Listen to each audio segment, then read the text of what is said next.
Mon travail s'établit dans la continuité de la photographie à la peinture, c'est-à-dire que au départ, c'est avec le hasard. Bon, j'ai toujours mon appareil photo avec moi, je marche dans la rue, puis je cherche à capter des scènes qui vont où est-ce que je vais sentir qu'il y a un sens que je pourrais recréer par après en peinture. Alors, en documentant comme ça ma vie, mon quotidien, en fait, là, après ça, je fais une sélection d'images. Je fais un recadrage où est-ce que là, je vais prendre les images puis je vais les refaire en peinture dans une continuité. C'est-à-dire que je pars de la photographie et je m'en vais envers la peinture.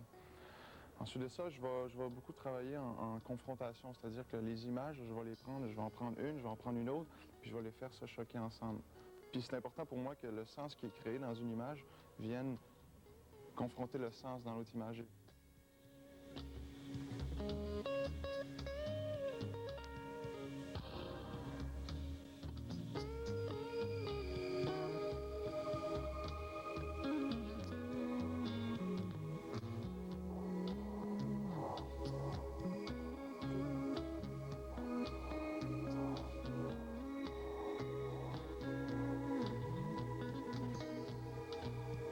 J'ai toujours eu une nécessité de vouloir exprimer, de vouloir laisser une trace, de vouloir parler très émotivement de de l'évolution, de mon évolution, de comment je vis, comment je comprends la société, comment on se côtoie.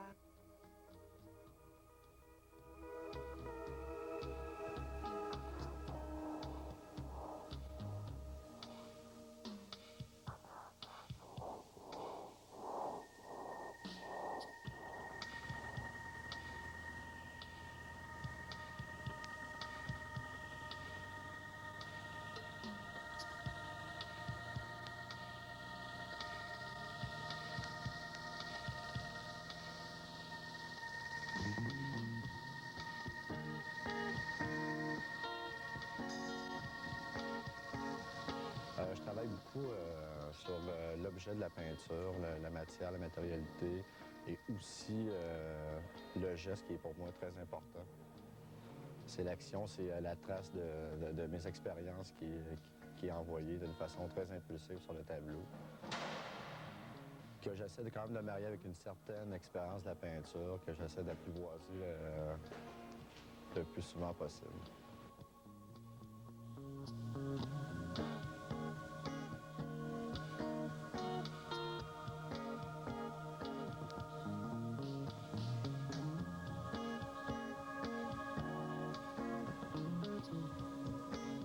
Je travaille avec l'événement, puis j'essaie de transcrire toutes mes impressions, ce que je peux ressentir de façon picturale, mais en ramenant tout ça dans une mémoire historique avec une façon de parler de l'histoire de la peinture.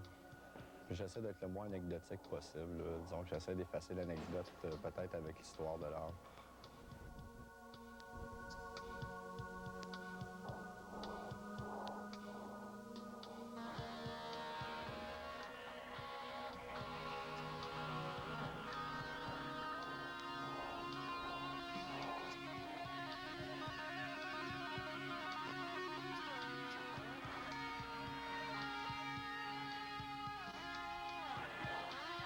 Là, j'ai commencé à faire des esquisses. Et j'ai trouvé que la meilleure façon pour moi de travailler, c'est de faire des esquisses en noir et blanc. D'écrire comme tel, de faire des esquisses en noir et blanc, calligraphiques, carrément comme de l'écriture.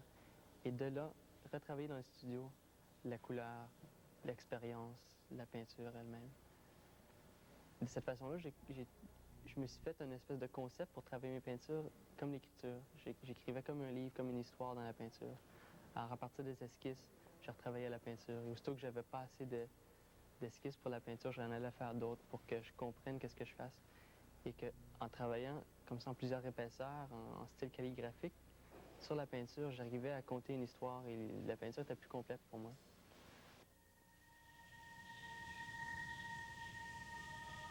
I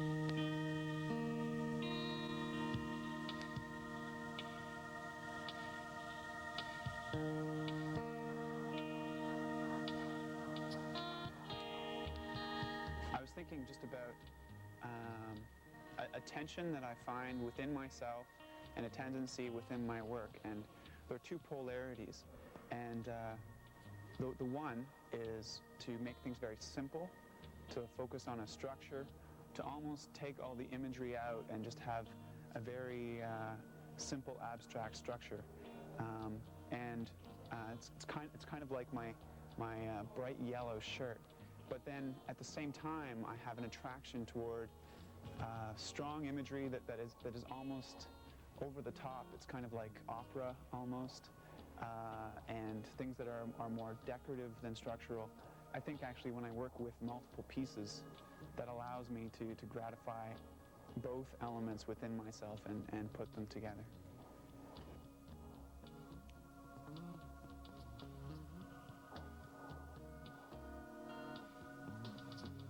Generally, I paint people, all figurative work, and turns out to be more female figures than men. I think perhaps because I am a woman and mine is a female experience in this world. So I always paint people, and I'm trying to use very bold colors, very bold statements in terms of life and the human existence.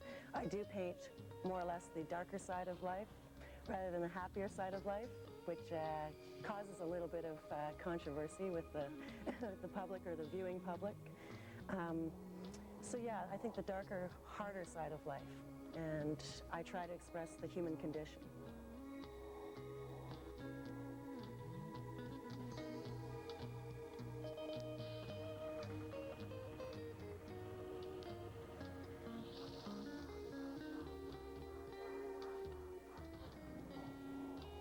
So for me, painting this way is actually all about trying to understand each other better so that we can have a better world. So I get misunderstood a lot because people feel that maybe I'm obsessed with, you know, pain and death issues, and they're important to me because I hope for a better place.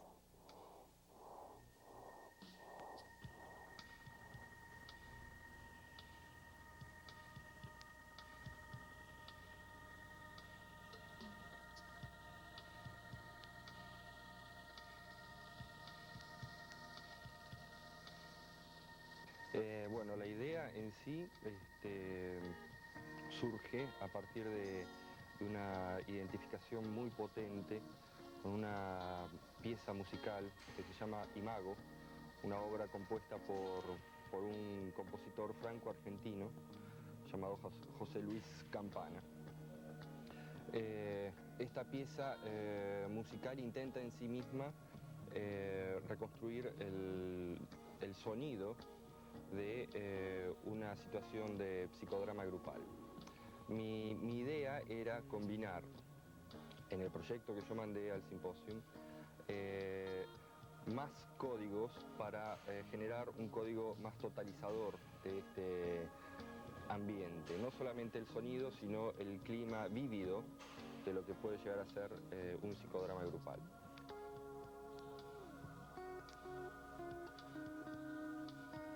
J'ai commencé il y a 5 ans une série de peintures que j'ai titrée Dia, qui est le préfixe du déplacement justement, de la traversée, c'est-à-dire à la fois ce qui lie et ce qui sépare. Et donc le projet va être de faire passer la couleur en percolation des petites peintures aux grandes et réciproquement dans une sorte de déploiement de l'espace où il n'y aurait pas de projet formel.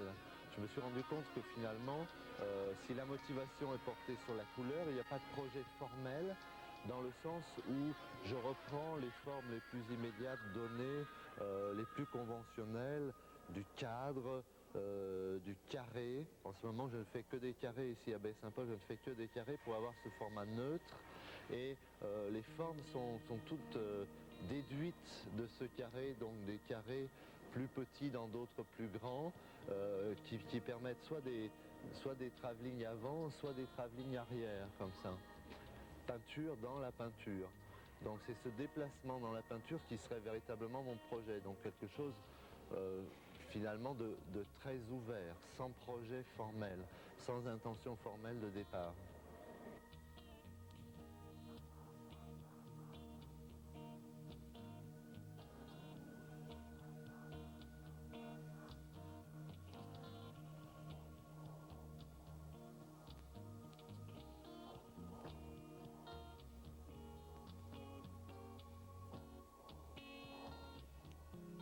Que la peinture est comme une cicatrice incicatrisable. On a beau d'essayer de guérir et je pense que ça sera toujours ça. C'est comme ça en fait que je vois la peinture.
Je ne peins pas du paysage, loin de là.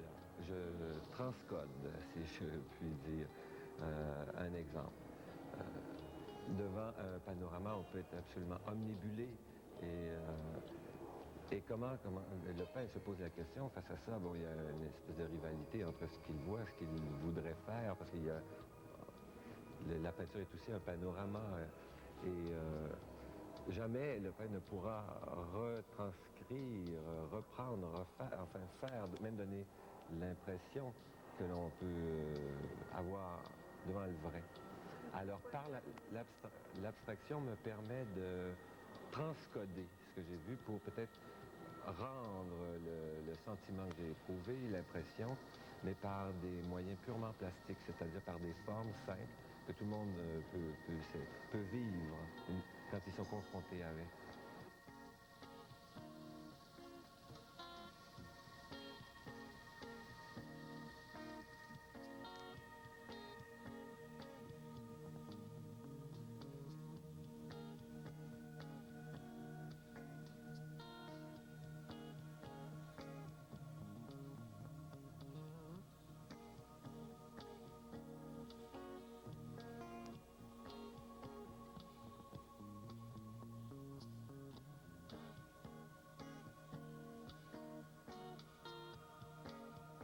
C'est les relations physiques avec un espace et c'est les relations de l'être humain instinctif avec cet espace-là. Alors le voyage, pour moi, tout mon travail revient toujours même à la même chose, c'est parler de territoire, de déterritorialisation et de reterritorialisation. Mes œuvres sont toujours trop grandes, sont toujours mal à l'aise dans des lieux d'exposition et ça sent ça.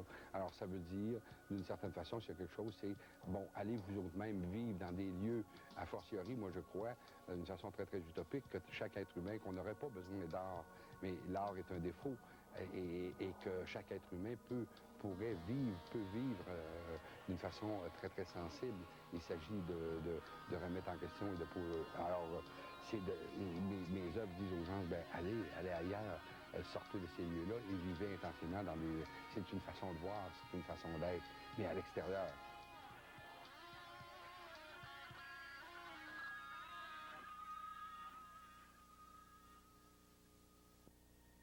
Je vois les choses en couleur et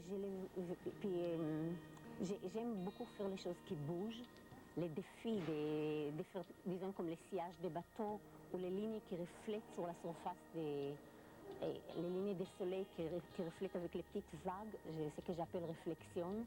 Et j'avais toutes les chances d'aller voir ces choses-là, vraiment d'expérimenter dans au moins 3 océans.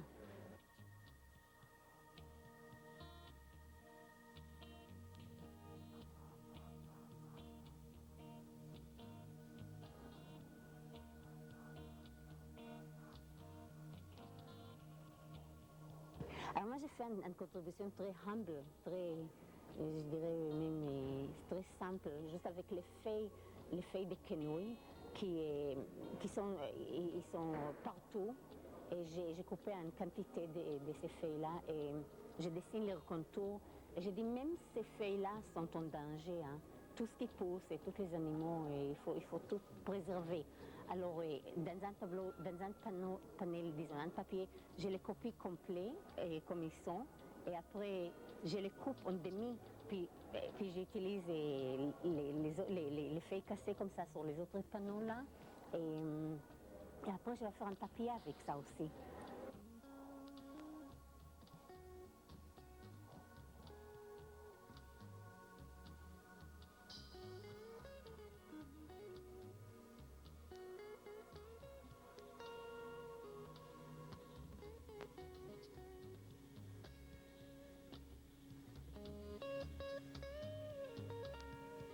Depuis quelques années, je travaille avec l'idée du site, donc d'un paysage qui a déjà une historique, il y a quelque chose qui s'est passé dans ce paysage.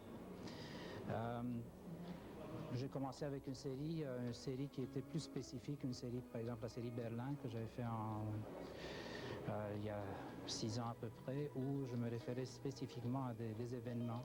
Maintenant, depuis ce temps-là, le paysage devient de plus en plus paysage en soi, donc un monde en soi où les personnages disparaissent un peu. Mais quand même, c'est un restant des personnages de l'humanité qui est là, qu'on sent. C'est toujours un paysage qui est autour de la Méditerranée, donc c'est un paysage où provient de l'Italie, du sud de la France et dernièrement de l'Espagne. Alors je retourne chaque année, je documente, je travaille avec des documentations photographiques ou des esquisses, des aquarelles que je ramène et je recompose les paysages. Donc ça peut provenir de plusieurs sources.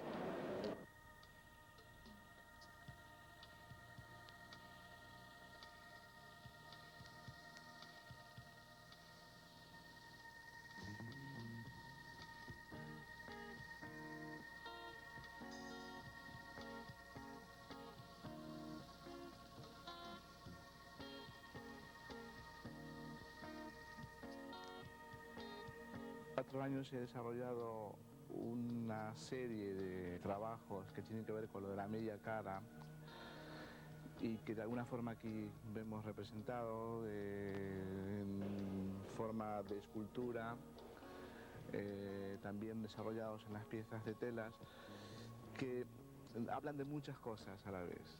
O sea, sin querer llegar a ser una teoría sobre la half position, digamos, pero sí tiene como una núclea, digamos, un arrastrar de una serie de conceptos que yo venía trabajando, los movimientos en las órbitas, la peculiaridad que tenemos a veces los artistas que hemos nacido en el sur del continente americano. Concretamente la tremenda necesidad de la reflexión sobre la memoria, quizás sin machacar esta idea, sin abusarme de ella.